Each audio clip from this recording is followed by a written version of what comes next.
আসসালামু আলাইকুম, বিসমিল্লাহির রহমানির রহিম। আজকে আমি দুপুর লাঞ্চের জন্য যা যা রান্না করছি সেগুলো আপনাদের দেখাচ্ছি।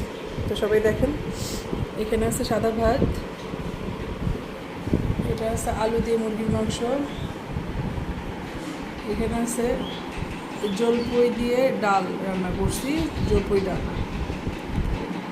এখানে জলপুই দিয়ে ডাল রান্না করছি, সেই জলপুই।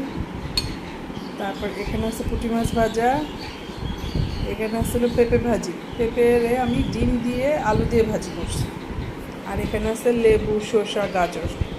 তো আজকে আমার দুপুরের আয়োজন এগুলাই। তো সবাই ভালো থাকবেন, সুস্থ থাকবেন, আর আমার জন্য দোয়া করবেন, আর আমার চ্যানেলটাকে সাবস্ক্রাইব করে দিয়ে লাইক, কমেন্ট, শেয়ার করে দেবেন। তো সবাই ভালো থাকেন। আসসালামু আলাইকুম, আল্লাহ হাফেজ।